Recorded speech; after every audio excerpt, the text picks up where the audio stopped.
The final tumbler turned. Behind the wall, the unmistakable sound of a reel-to-reel cassette player starting. "I told you!" Montague half screamed. "I tried to warn you of the horrors that await behind these walls." PseudoPod, episode 805, April 8th, 2021. This week's story, The 15th Green by Marjorie Lawrence. Hey folks, welcome to PseudoPod, the weekly horror podcast. I'm your host, Alistair. Spinning the wheels of steel and the mixer of mayhem is the magnificent Marty. And our story this week was first published in Knights, no K, of the Round Table, 1926. The best-known supernatural works of Marjorie Lawrence include Number 7, Queer Street, a collection that brings together the case histories of an occult detective, Dr. Miles Penoya, as related by his assistant Jerome Latimer. Lawrence stated that this series was inspired by Algernon Blackwood's John Silence stories and Dion Fortune's Dr. Taverner series. Like May Sinclair before her, Lawrence became a confirmed spiritualist and believed in reincarnation in later years. According to the author, my interest in it dates actually from the moment where I saw a near relation 3 nights after he died, when he gave me specific instructions about the finding of a box containing important papers. They were found precisely where he said, and from that moment I became deeply interested in what I have called the other side. Somewhere, that man was obviously still alive. Somewhere, he was thinking of us, anxious to help, caring what happened. In a word, he was still alive somewhere, and I was determined to find out where. Lawrence is a really interesting figure, and we actually have 2 other stories by her, PseudoPod 739, Morag of the Cave, and PseudoPod 694, Robin's Wrath, so do check those out if you want to find out some more. Your reader this week is the magnificent Barry Northern, who it's always lovely to have back. So, without further ado, welcome to PseudoPod. It's time for a true story.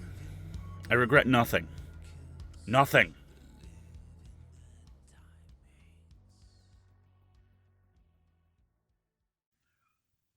The 15th Green by Marjorie Lawrence. Read by Barry J. Northern. Another night at Saunderson's, a chilly night in early May, cold enough for the fire that roared and flamed cheerfully on the wide hearth that had heard so many strange tales. Saunderson, with his broad, red, cheerful face and ready grin, had tonight more than ever the air of hiding some surprise that, given the right moment, he would spring upon us. His air of suppressed importance held mystery. His portentous nods and winks at various special cronies as he presided over the familiar round table, its shining mahogany laden with good things, meant a new and interesting something in the offing. Or I did not know Saunderson. The newcomer, sitting on his right, however, did not look promising. Not the sort of fellow, one would have said, to adventure into the strange regions of the occult. A long, lean, brown man, shy and rather speechless, eloquent, apparently, on one thing only: golf. He was a plus man, so Saunderson said as he introduced him before dinner. Later, round the fire, as we sipped our fragrant coffee and liqueurs, our host brought up the subject again. "Well, Ponting, what about that golf story of yours? We all sing for our supper here, sooner or later. Feel inclined to tell us that amazing tale you told me about the strangeness of a certain green you once played on?" Ponting, the stranger, flushed a little, glanced around the eager circle and began to speak, at first hesitatingly and then with decision. "Well, I've never told it outside. One doesn't want to be thought a raving maniac, you know. But I can see you fellows look on these things differently, and the other fellows may call me crazy, but they had to make a new green at last, whatever they may say."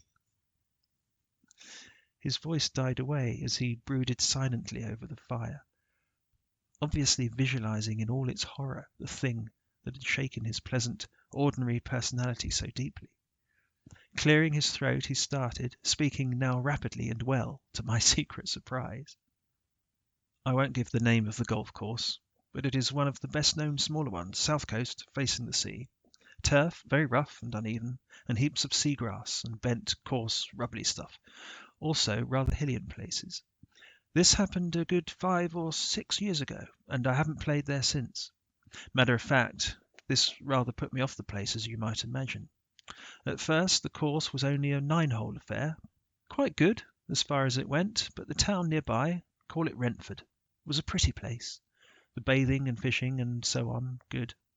And it was rapidly growing, so the golf club sent out requests for subscriptions to extend the course to full size. Well, the money simply rolled in. The secretary got no end of fat cheques, and they set about buying the land. There was only one thing to do, of course. Extend the course one end so that it occupied the whole of a sort of spit of land that ran out into the sea. Not cliffy, you understand, but sort of lumpish land, hilly enough to make quite decent golf, but as a whole pretty flat. This must sound irrelevant, but it isn't really. It hangs on to the story. The other end of the links ran into land that was getting too valuable in the town's rapid expansion to give up on golf, and as one side of the links gave on to the seashore, and the other was bounded by the railway, that meant this bit of land was the only possible place that could be utilised. You see? There was one tiny hovel upon it, that's all, a fisher's hut really, a sort of shack. It wasn't common land, but belonged to a man, Sir Harry Lancing, who owned a good deal of land round about, and he didn't bother about it. Gypsies used to camp there sometimes, but even for them it wasn't popular, running right out into the sea as it did, as it was shockingly bleak, and the winds must have fairly howled across it in the winter. I used to watch the grey seagrass bending as the wind swept it flat on a stormy day, and the sand twirling and dancing in tall spirals in the little hollows, and pity the poor devil that lived in the hut. Yet he seemed to like it. The secretary of the club, a fellow called Binner, I think, got in touch with the owner, Sir Harry Lancing, a fat, port wine drinking chap, rather a swab to look at, but not at all a bad sort on the whole. He asked a pretty high figure for the land, but as I say, Binner, the sec, had plenty of funds in hand, and they soon arranged things. But then this old chap suddenly took a hand. Isles, I believe his name was, Nicky Isles. Old Nick, the small boys used to call him. Frightened to death of him they were. Used to run like hares if they saw him coming, and I never knew a boy venture near his hut on the promontory. He came plodding up to the clubhouse by some curious coincidence, though now, upon my Sam, I'm hanged if I think it was really a coincidence, on the very day and moment when Binner and Lancing were settling the deal, and asked for Binner. He was such a frowsy-looking old ragamuffin that the steward hesitated, but he said afterwards he simply had to go in to Binner. The old man's eyes frightened him, and when Lancing heard he was there, he nodded. "All right, let's see him, Binner." He lighted on an opulent cigar and pushed away the signed papers. "He'll have to move, I suppose, eh?" "Oh, yes," said Binner importantly. "That shack of his is just where I think we shall have to put the 15th green. A good flat piece of ground on a slight hill, with a drop beyond that would make a fine natural bunker. Oh, yes, we'll compensate him, of course." As he spoke, the door opened and the shambling, dirty old figure entered. He wore an ancient plaid, indescribably tattered and marked. Silvery patches of fish scales. He spent most of his time fishing in his crazy old boat in the natural harbour at the foot of his shack. From under the battered brim of his sou'wester, odd tags and ends of grey hair appeared, and his wild grey beard was unkempt and stringy as the fluttered remnants of wool one sees caught in the furze bushes from the fleece of wandering sheep. He wore great sea boots, and the hands leaning on the crook of a twisted stick were long and sharp-nailed and brown as an aboriginal's. But the man's eyes were extraordinary, so light a blue that they were almost colourless. They peered through the shaggy fringing of matted eyebrows like pools seen through rushes. Somehow they were not only arresting, those eyes, but disquieting. There was something vaguely unpleasant about them, something not quite human. There was a moment's silence as the ragged old villain stared from one man to the other. Then he spoke, and Binner jumped, for his voice was no guttural, H-less peasant's voice, but the voice of a cultured man. "Well, have you settled it, you two gentlemen?" The sneer was unmistakable, and Lancing flushed an angry purple. Settled it? Binner was bewildered. How could this old scarecrow know already what had but just been signed and sealed? As he stared, the old man shuffled over to the table, and picking up the deed in his claw-like hands, examined it attentively. Laying it down, he favoured the two men with a scowl, the malevolence of which Binner told me fairly turned him cold to the spine. "Ah, I thought so. So to increase the space for your ridiculous game, as if there was not enough ground already for fools to play on, you propose to turn me out of house and home, eh?" "No, not at all, Isles, not at all." With a curiously nervous sort of feeling, Binner spoke eagerly, propitiatingly, with an instinct that he could not overcome. He somehow felt it was terribly important that he should soothe the old man down, make him harmless. The sinister implication of this mental phrase was to come back to him afterwards with a faint shock. "We shall have to ask you to move, I'm sorry to say, as we shall need every inch of ground on the promontory. But we shall make you ample compensation, and there are plenty of cottages along the shore that will be far more comfortable for you than that draughty hut." He stopped, for the old man was not looking at him. For some reason, all his rancour seemed to be concentrated on Sir Harry, complacently smoking his cigar, his hands in his pockets. With one long, discoloured nail, old Nick tapped the deed lying on the littered table. His words, when he spoke, were addressed not to Binner, but to the other man, and his tone was heavy, venomous with hate. It is you who have sold this home of mine. It is you I have to thank, then. To fill your fat pocketbook still fuller, you have sold it all. The windy stretch of land that has been mine for these long years, the hollow where I keep my boat under the lee of the sandhills, the little garden where I grow my cabbages, the house, little wooden house I built myself with these hands to shelter me." Sir Harry shrugged his shoulders with a nonchalant air, though to tell the truth the tone of the old man's voice, those dreadful still eyes, cold and glassy as water, were stirring in him a horrible growing disquietude that bordered on fear itself. He spoke robustly, trying to appear indifferent. "Rot! Don't get poetical about it, my good fellow.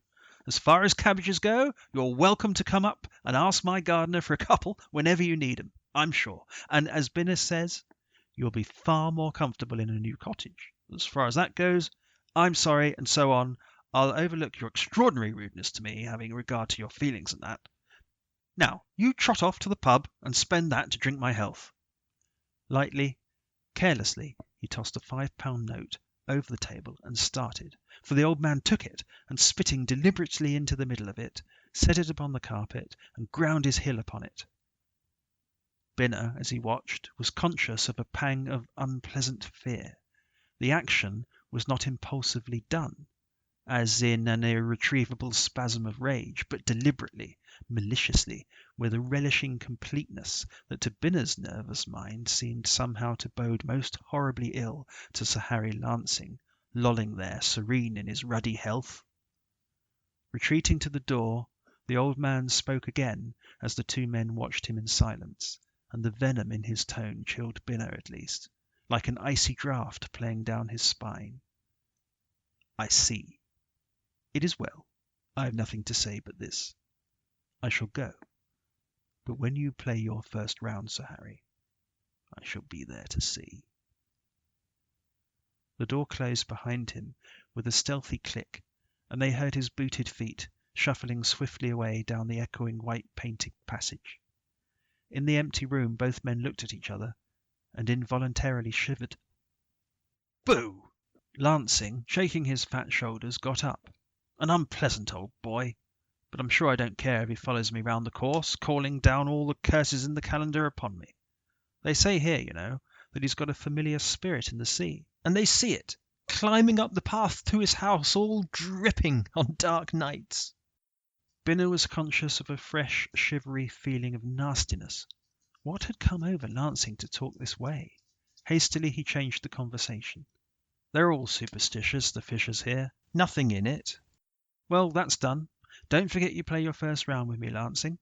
I'll hurry the work along at once, as soon as the plans are passed by the committee." "Right you are," said Lancing, "and we'll send the old man a line to come and gibber at us." Fat Harry Lancing lurched out, and Binner, with a sigh of relief, turned again to his work.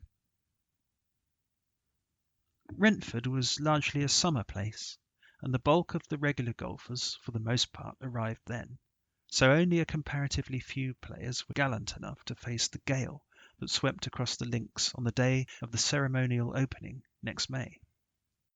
Sir Harry Lancing was yachting in the Solent. With a queer little feeling of relief, Binner noted his non-appearance. His vague fears of Old Nick's possible dramatic revenge had largely faded away. The old man had entirely disappeared after the interview of a year ago, and the fisher folk darkly murmured that he had drowned himself, but Binner did not think that likely, since no body had been washed up by the tide. More likely he had betaken himself further down the coast, in high dudgeon, refusing even to see the alteration in his beloved land.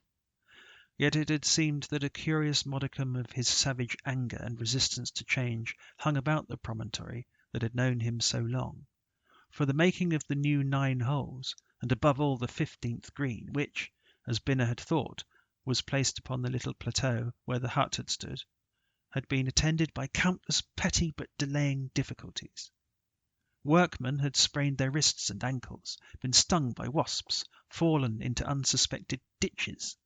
One had been all but drowned, slipping into the sea when a tussock of grass suddenly gave way.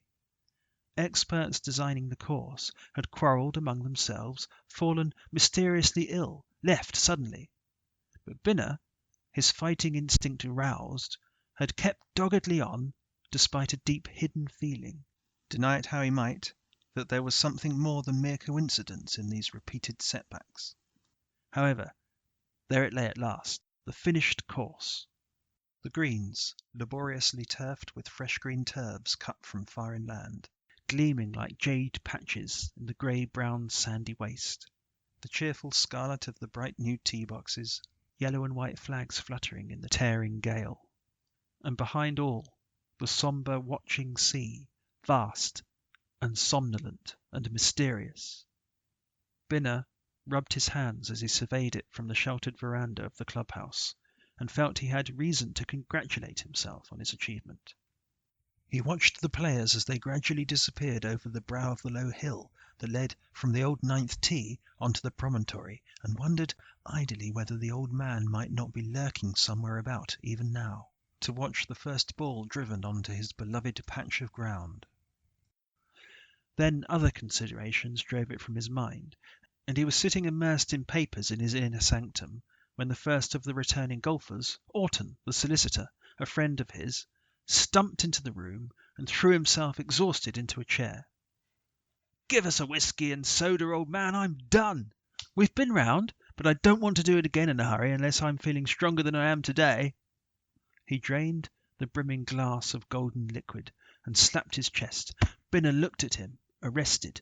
Jack Orton was the huskiest specimen of manhood in the club, and a scratch player, and for a mere seaside gale to weary him. Why, was the wind heavy? "Absolutely ghastly!" Orton's voice held conviction. "It wasn't bad at all until we started on the new bit, and then, by the Lord, we hit it. I was playing with Greg, and as you know, we're neither of us weak specimens, but by George, it fairly made us rock on our pins. Stand steady for a drive, don't be funny. I was driving like a drunken sailor, and as for Greg, he lost his temper and swore like a trooper after losing his 4th ball either in the sea or in that damned rank grass.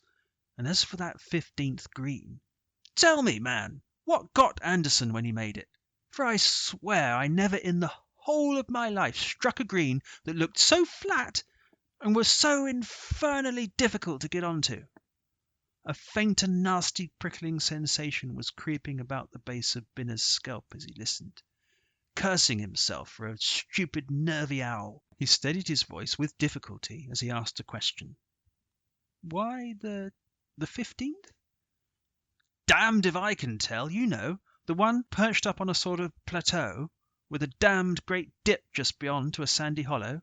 The sea's not more than a few feet away, and the hollow runs down to a little beach where there's a battered wreck of an old boat of sorts." The cold feeling was growing, and the last words gave Binner a nasty shock. He regarded stocky, sensible Jack Orton with a stare of frank fright. A boat? Are you sure? He knew, who better than he, that with the old man's disappearance his boat had also vanished, and that certainly yesterday, walking around the course for a final survey, the little beach below the 15th green had been innocent of anything but the swags and wraiths of stranded weed that always lay there. Realizing that this trend of thought was making him singularly and unpleasantly nervous, he spoke at random. Well, anyway, can't be anything important. Orton stared at him. Important? Who said it was? Of course it isn't. Only mentioned it to show the place. Well, will you believe it? It's a short drive, only an iron, I should say, straight from the tee to the green, and as easy as pie to look at. A drive and then a decent putt, though I see it's down as a bogey 3. Well, I overdrove the first time, went wide into the sea. Greg followed, missed his ball clean as a whistle. A gust struck him just as he swung it, and you never saw a man so mad. I laughed like a fool. I had to. It was so damn comic. Old Greg, with his handicap, playing like that. His next swipe landed off to the right, into a sunken burn, it proved. Lost ball! We got so mad we decided to play another each, and this time I landed on the green, a well-pitched shot, and the damn ball seemed to run uphill. You know how the green tilts up the farther side, though it was barely rolling at all when it fell, and went over into the far bunker. Greg's second, no, his third, really, of course, was too flat, and skidded along, stopping this side of the green among a stiff bunch of grass.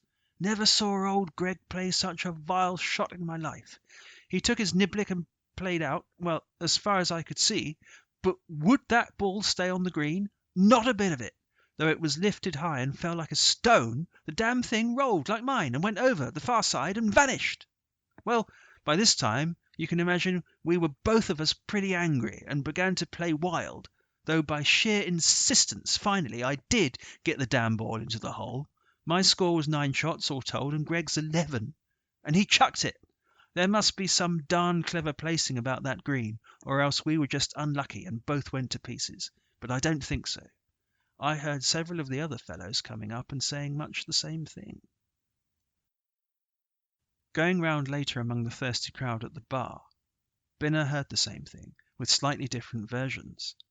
What was the matter with the 15th green? It was too steep, not fairly placed. The bunker wasn't sporting. The distance was deceptive. After a week or two, the thing became a sort of joke with the members, and one heard it regularly. "Hello, old man, and what's the 15th done with you today?" Again, the boat was a curiously elusive quantity. While certain members said they had seen the mysterious boat, others declared it non-existent. Yet others again mentioned merely a dark thing on the waters.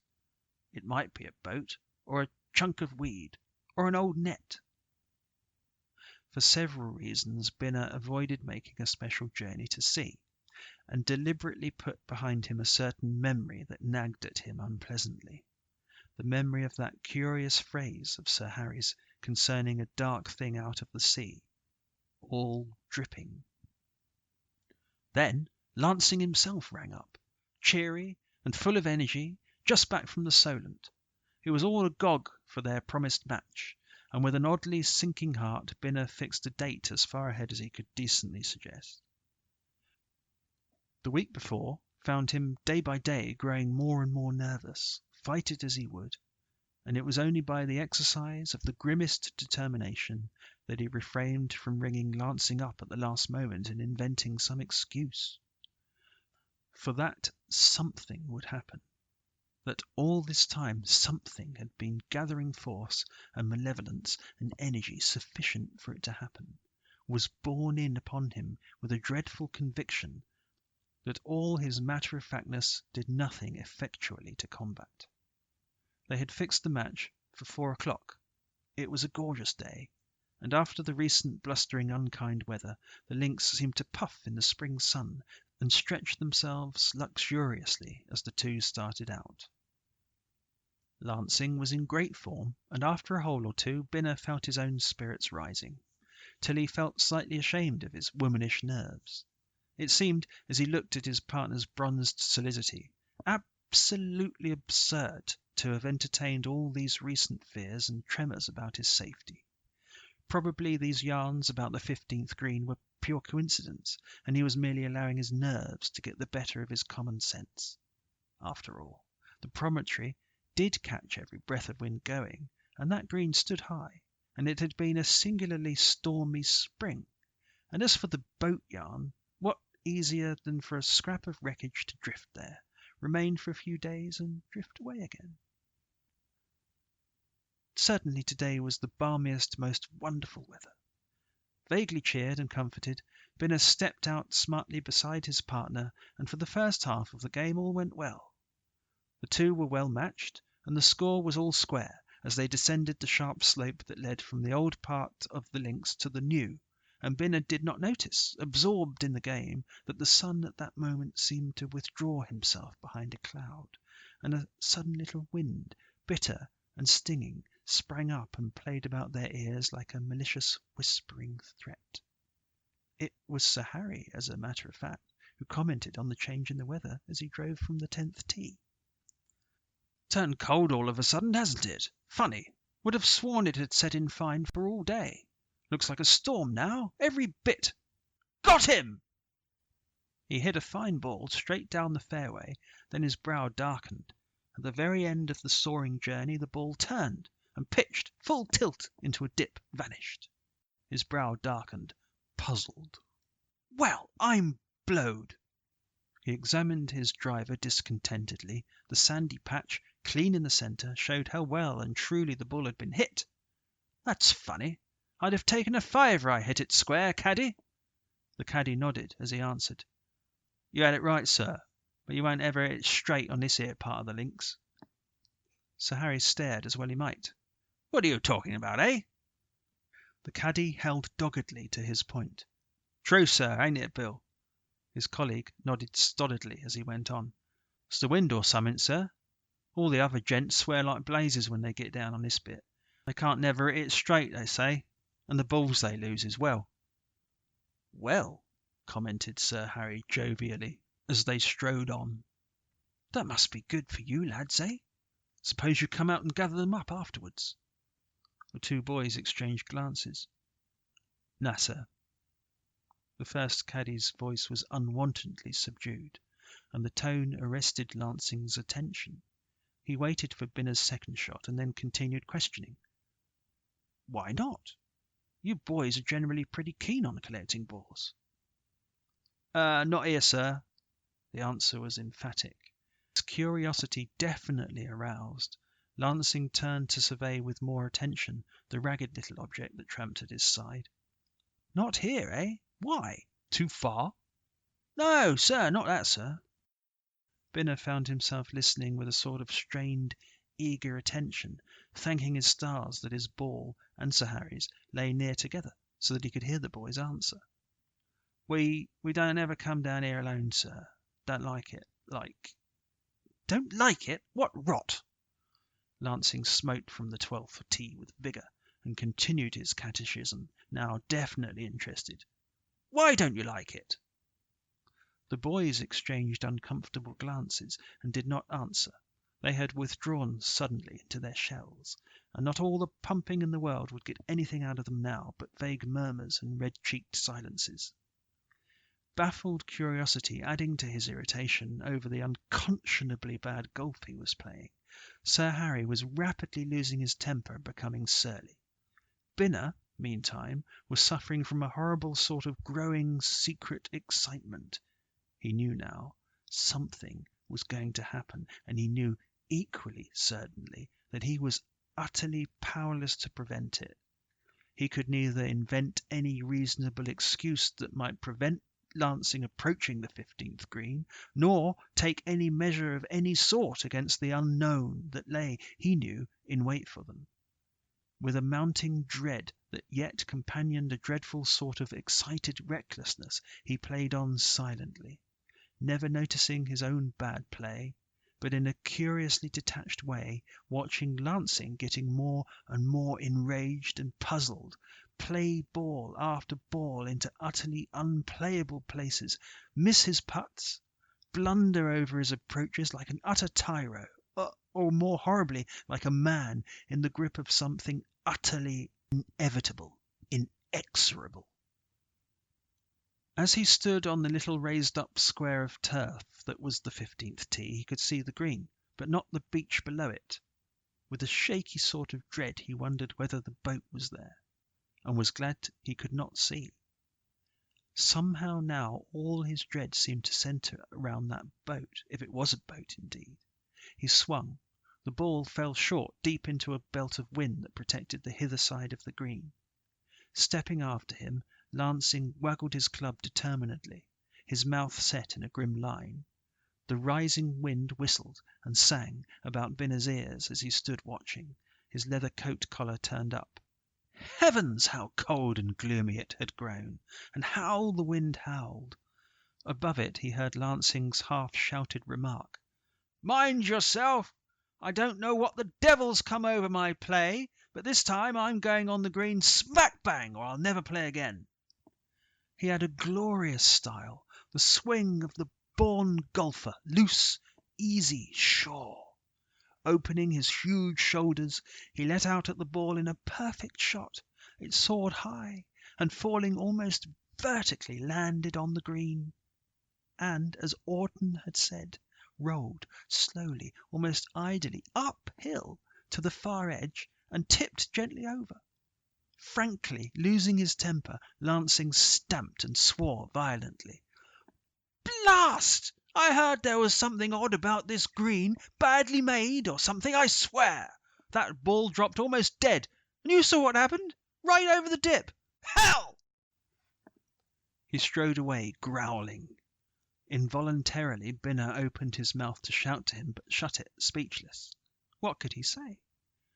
What was it he dreaded? What was it that was bringing out the cold sweat of terror around his wrists, his forehead, making his very knees shake? Mechanically he followed his caddy after his own ball, but his eyes never left his friend, walking towards the 15th green. The 15th green that lay waiting for him, as it had waited for him so long.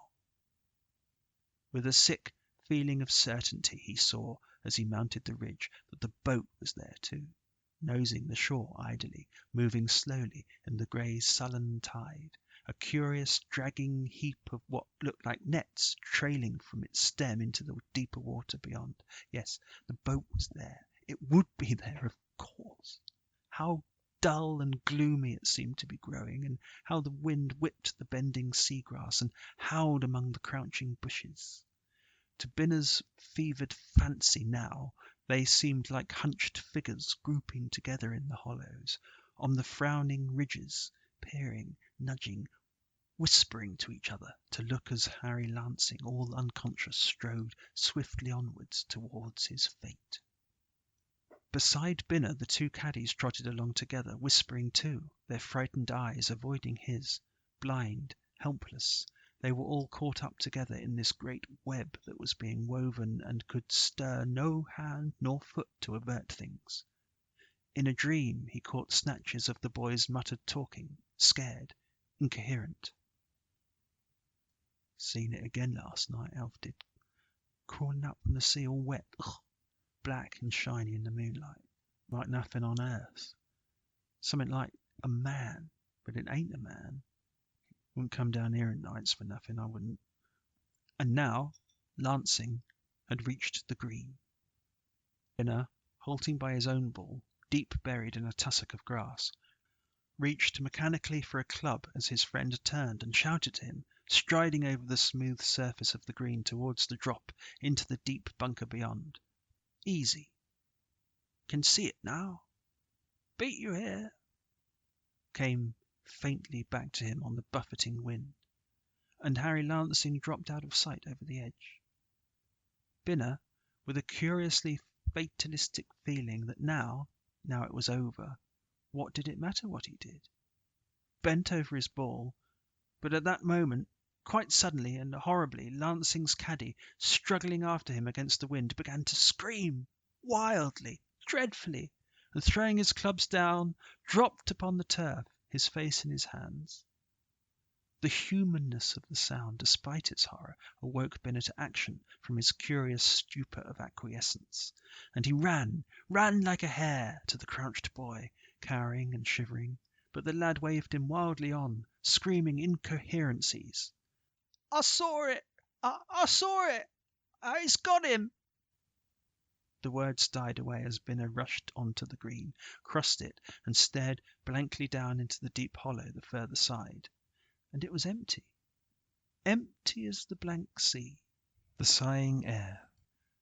The idle club lay beside the white gleaming ball, clear against the sandy bottom, but of the fat, cheerful player there was no trace. Nor, since then, has Harry Lancing ever been heard of more. We drew in our breaths and exchanged glances. Hellier, absorbed, spoke first of all of us. He loved to know the details, to finish off the knowledge, as it were. It? The thing the caddie screamed about? What was it? Ponting lifted his shoulders and shook his head. How can I say? His voice was sober. That is to say, Binner was too busy running to his friend's help to glance towards the sea and that sinister boat that lolled up and down in the tide. Besides, he might not have seen whatever the caddie did see. I'm inclined to think the boy was an unconscious psychic. Anyway, all Binner could get out of him between his crying and shivering was that something wet and dark and trailing that seemed to have been crouched among the nets, or maybe pulled itself into the boat by the nets. He could never say. But the lad had the definite momentary impression that as Lancing dropped, something trailed itself, sinuously and swiftly, horribly swiftly, out of the boat and up the sand and disappeared behind the green into the fatal bunker behind it. And that's all. The boat worked loose that night and was never seen again, if it ever was a boat at all. Sometimes I am inclined to think it was only a sort of screen for whatever came out of the sea to wreak vengeance on the old man's behalf. I don't know. We shall never now know. But I resigned from the club. That finished me as far as Rentford was concerned. Amidst our impressed silence, Ponting, otherwise Binner, stood up to go. By the door he turned, however, and, surveying the meditative roomful, added the last postscript to his yarn.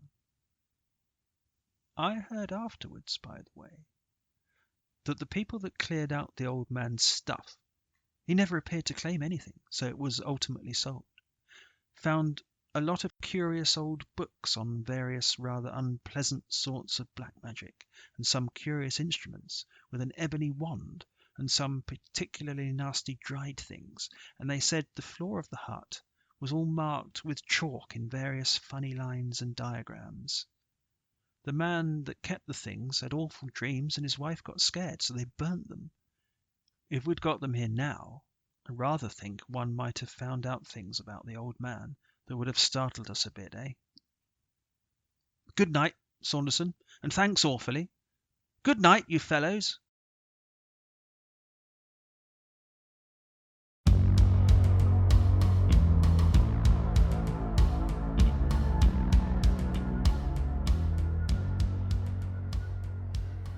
Let's talk about gentrification. The key to this story, the horror in it, is the inexorable march of progress, specifically gentrification, and that really is a march that damages the ground it moves over and the people it drags along. The ground is the clear example here, as Old Nick, and wow, that's a name to conjure with, or perhaps not, finds his home bulldozered so idiot rich people can be rich and idiotic in slightly different surroundings.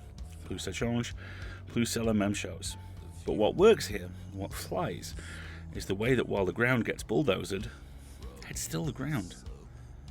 Change is a negotiation, and the ghost of what comes before is always at the table. I attended university at a former church college, across from a sign for bile beans almost as old as the university.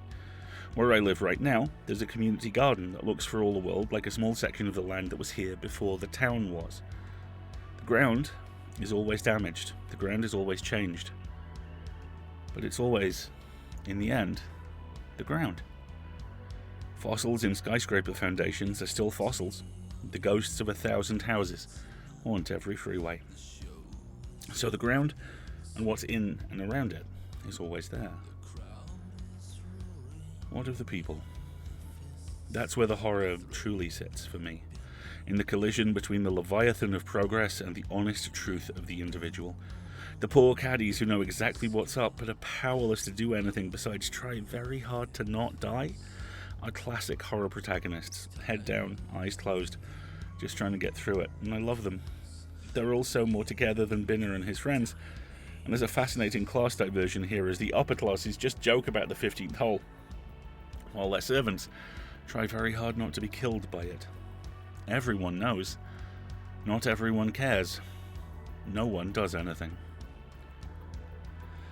Welcome to the UK. Plus change. What a timeless story, and how horrifying a realization that is too.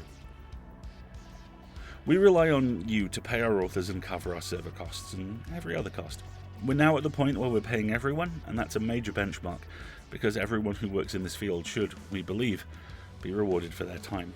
Without any element of our staff, from editors to authors, to hosts, to producers, to slush readers and associate editors, the whole system collapses if you remove just one peg. Everyone is needed, everyone deserves to be paid and recognised and lauded. And speaking of lauded, what you are doing when you donate to us is laudable. You are helping both pay people devoting their time to making these stories and changing the conversation in the industry, incrementally but undeniably. As a result, we feel you deserve to be rewarded for your generosity too. And so, I am delighted to report that Catscast now walks amongst us, maintaining eye contact the whole time and knocking things off the chest of drawers as it goes past. Our former favourite April Fool's joke is now a full-fledged show, and it's one where the best possible way you can get the whole feed, some will be available for free, will be to subscribe either through PayPal or Patreon from as little as $5 a month. So if you can help, and if you want to hear Laura and her minions provide you with some deeply excellent cat stories, please do. Like I say, PayPal or Patreon are the best ways to go. We'll be back next week with Garden Empire by Christopher Matson, produced once again by Marty, and hosted by the magnificent Scott.